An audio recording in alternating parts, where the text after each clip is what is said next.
into the 10th flight test of Starship.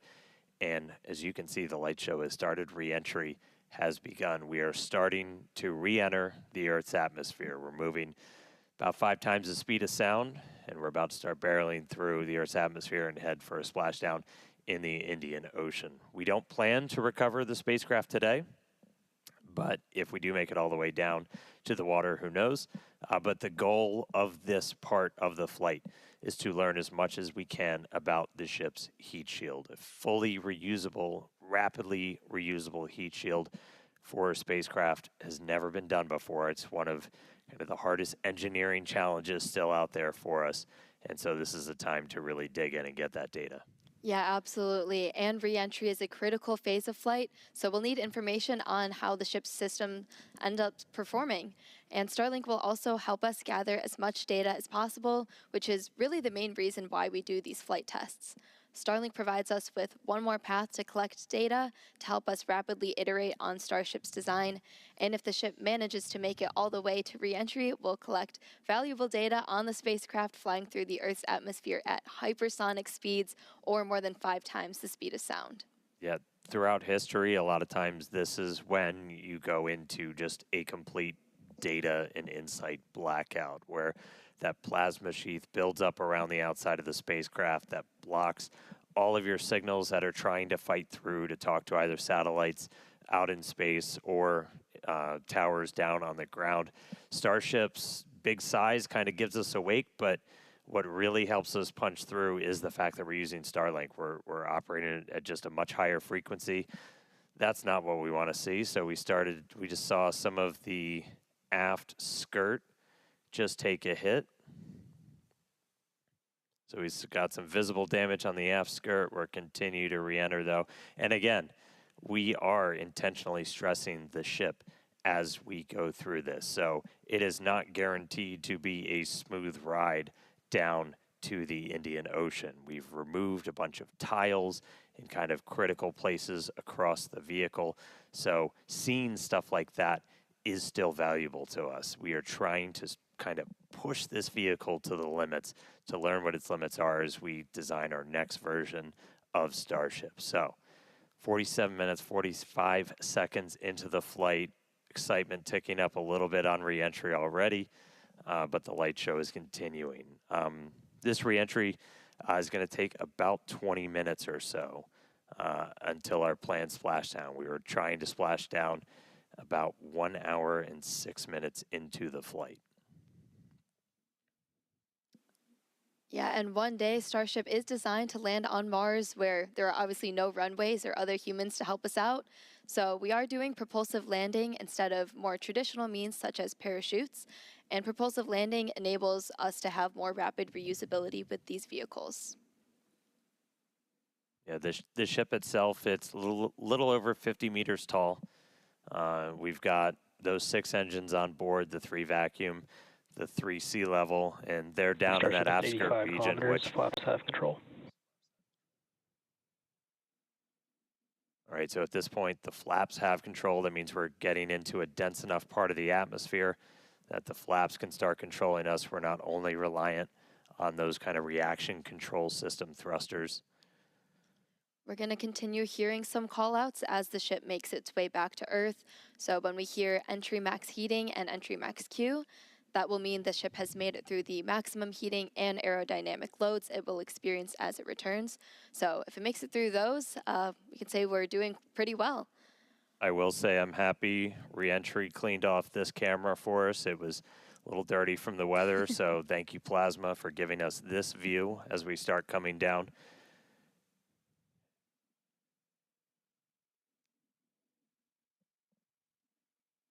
The hit we saw to the skirt, definitely interesting. I will note, when we started doing these missing tile tests, we were intentionally removing them only in the skirt, as that's, you know, that's not over your fuel tanks or anything else that's kind of structurally critical for keeping the entire vehicle together. That obviously exposes your engines, so that could do some things for our landing burn, but for now, we are obviously continuing with this re-entry. We are committed. Indian Ocean, here we come.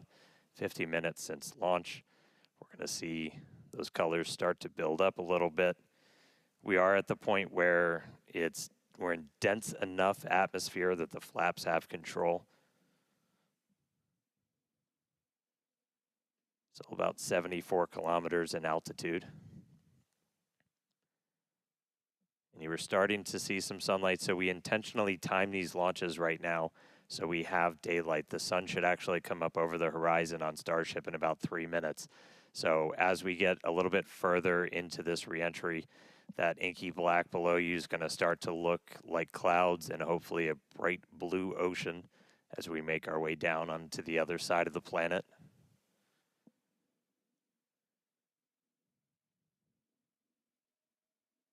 We've got these cameras. These cameras are really cool. We added these several flights ago, looking directly at the flaps as not just the heat shield, but these flaps, how they're able to control the vehicle, withstand that reentry, the seal locations, so kind of where they connect to the ship itself are some of the most critical. We will do missing tiles on those where, again, we're trying to, we're kind of being mean to this Starship a little bit. We're really trying to put it through the paces and kind of poke on what some of its weak points are. I mean, we even have missing tiles over some of those fuel tank sections of the ship itself. And so we're really trying to see what are our limits. We're doing this over a completely empty area over the Earth.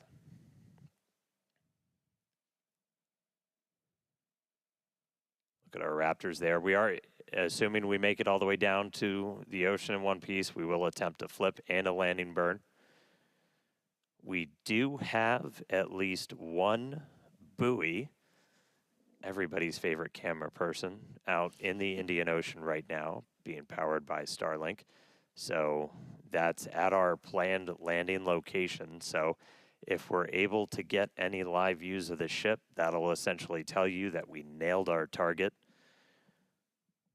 Able to do that on our 6th flight test, do it in the daytime, which was really exciting.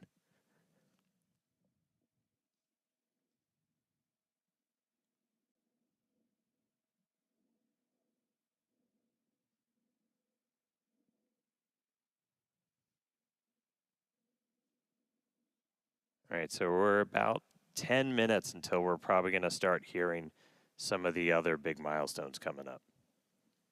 Yep, in about 10 minutes, like Dan said, Starship will be transonic. This is going to be the period of flight where the velocities of airflow surrounding and flowing past the vehicle are concurrently below, at, and above the speed of sound, so somewhere in the range of Mach 0.8 to 1.2.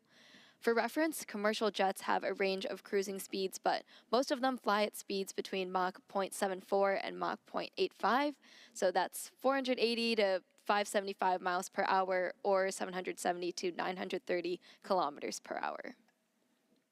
And after transonic comes subsonic. That just means you're slower than the speed of sound. We're still well in excess of that right now. But by the time we hit subsonic, we're essentially belly flopping down. There we go. There's that sunlight. So we're seeing the Earth now come back into view. One of the other things we're doing during this, and you're going to see Starship kind of pitch in some pretty, not extreme ways, but a little extreme, as we're trying to really stress the structure of it, of the ship itself, specifically those aft flaps. So the ones in the very bottom of the vehicle. We're pushing not just how well does the heat shield hold up, but how well does the ship structure hold up. We are pushing it beyond essentially what we think we'll have to fly at to do something like a return to launch site. So again, may not be a very smooth ride downhill, but we're doing that by design. We're really trying to find what are the edges that we can operate at, build up a good data set. But sun is up, clouds and water down below us. We are just about 10 minutes away, a little less than 10 minutes now, until we start hitting transonic and then subsonic. Once we hit subsonic, we're basically just belly flopping.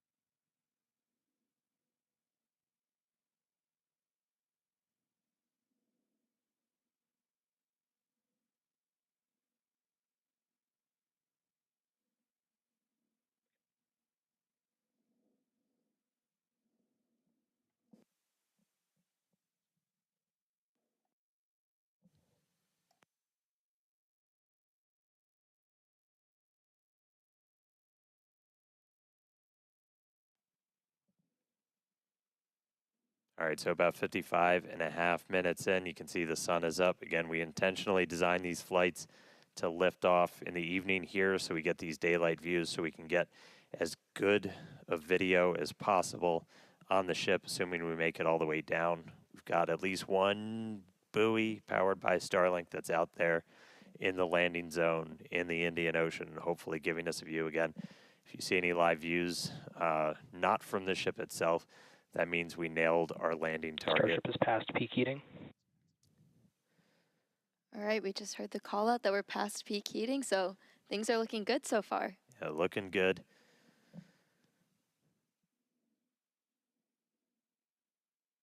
And at this point, again, the flaps are controlling, so this movement you're seeing is that forward flap moving to try and just maintain control, maintain attitude of the vehicle as we're coming down.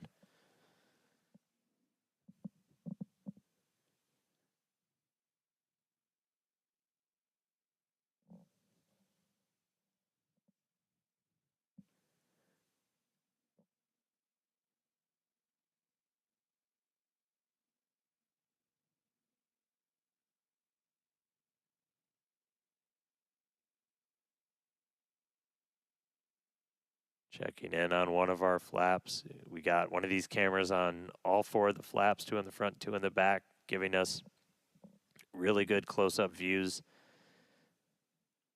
As we obviously don't have a camera that can see the entire heat shield. These give us kind of the best that we can do. But looking at those flaps is really, those are just, super critical for controlling the ship. You have some ability to maneuver kind of cross range. So as you're coming in, you can see in that indicator at the very bottom right that we've pitched up quite a bit. So again, we are maximally stressing those aft flaps right now. Looks like we got a little bit of burn through the very bottom part of it. Everything's still looking good. Ship maintaining control.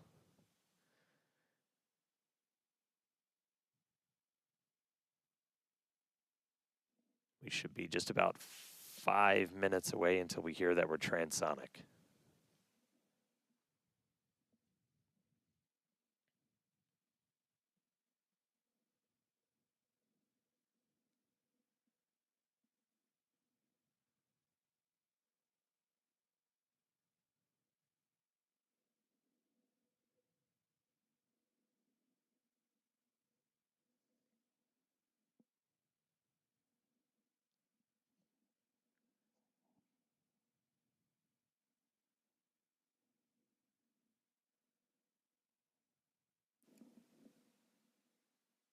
Still a little bit toasty on the aft skirt of the vehicle as we continue coming in. Again, we are intentionally stressing the flaps so we can learn all we can.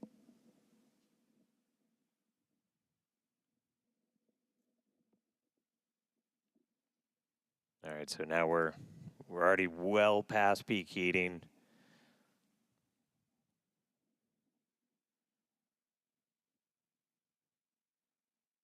Just about 48, 49, counting down to 48 kilometers in altitude. Expecting that transonic to come, so transitioning between the speed of sound and subsonic slower than the speed of sound in just a little under 4 minutes from now. And right now we've got kind of a lot of forward momentum, a lot of forward velocity, and then eventually by the time we hit subsonic. All right, here we go. So this is what we've been talking about, where we are going to essentially try to fully deploy those aft flaps and really stress them out. So again, this is meant to test the extremes for the vehicle.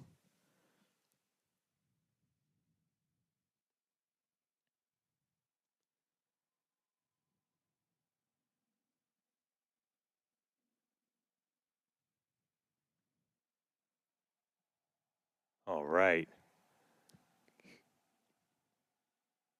See those flaps swinging out? Again, we're putting ship through the ringer on this flight in.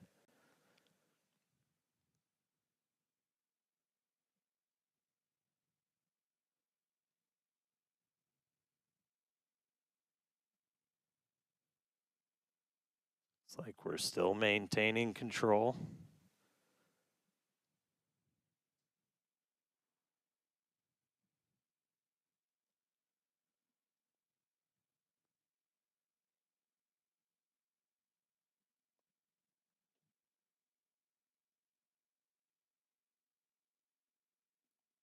All right, flaps earning their paycheck today, getting through kind of that max stressing. Definitely things looking good so far. We're about 2 minutes out now from Starship becoming transonic. One cool thing to note as we get some of those views showing kind of the whole length of the ship, one of the changes we made after Flight 6 was to change the tile line a little bit. So we had kind of scaled back the number of tiles significantly, as when we go to catch these ships, you don't want to, I think as Elon said, you don't want to shuck the ship as you catch it and knock all those tiles off. So we knew we were going to have to kind of peel back that layer a little bit. And the first time we did it was on Flight 6, and we saw kind of wrinkling and dimples almost in the ship as we were creating these hot spots in the uneven parts of the heat shield. And so we, to kind of address that, we smoothed it out. That's why you've got kind of that nice smoothed out black line now on the ship. And just looking at it, we can see kind of a little bit of hot spot, a little bit of warping almost. Near the payload door, you can see a little bit of colored patina up above it, but we don't see those kind of deep, almost, they almost look like gouges on that. So it looks like that's been pretty successful. So, all right, we are less than a minute away from hitting transonic. Again, pretty soon our kind of our forward velocity is going to look like it's kind of falling off a cliff, and Starship will look like it's falling off a cliff as we essentially go into our belly flop. If you watched some of the high altitude tests or suborbital campaigns, we were able to test that. It was a pretty fundamental, like, can this thing actually fly? And we were able to prove that out with that suborbital campaign. And that's what we're about to see shortly here.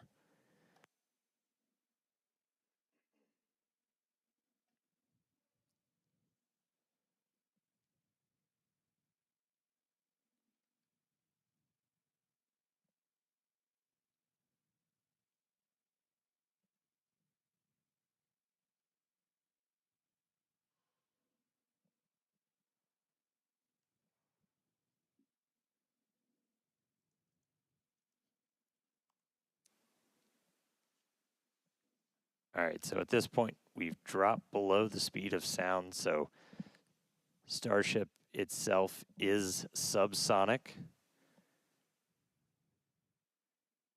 We are starting to chill the engines for a landing burn attempt. Landing flip supposed to start in a little over 2 minutes. Subsonic Indian Ocean, we're on our way. Starship is subsonic. There we go.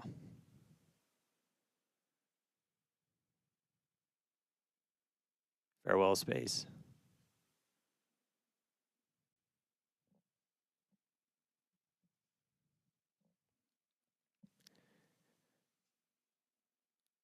All right, so coming up in just a little under 2 minutes, so we're going to do the flip and the burn. So we're only using those 3 center Raptor engines, the sea levels, the ones that can kind of gimbal, that can move around and steer. Dipping the nose down a little bit.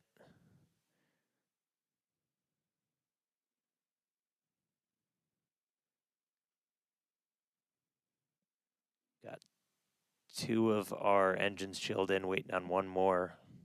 So again, we'll attempt to use 3 burns for that initial flip. We eventually go down to just 2 Raptors for the end of the landing burn.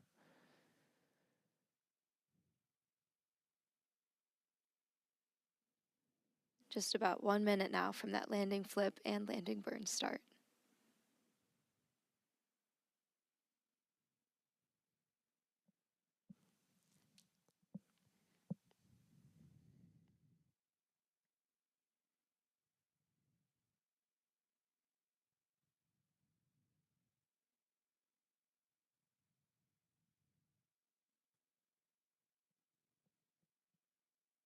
Structurally, we're looking good. Got good pressures in our nose cone for everything.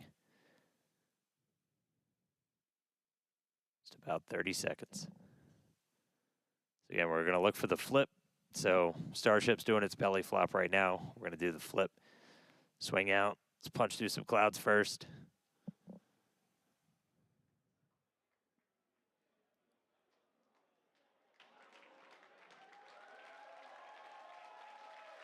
Here we go. Starship, landing burn, start up. Seeing 3 engines. There's our flip. There's a buoy. Oh my God.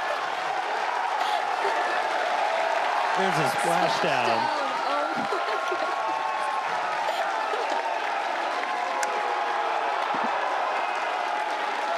Hey.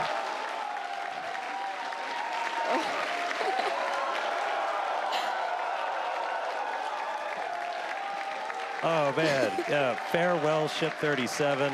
Thank you, buoy cam. Landing flip, landing burn, splash out of the Indian Ocean. There we go. Whew. All right. That was pretty awesome. Incredible This is flight cool, right? today for both ship and booster. Yeah, really incredible. So obviously we're excited here. It looks like everybody's excited over there. Tyler, how's it going over in Hawthorne? We are super excited here in Hawthorne. It was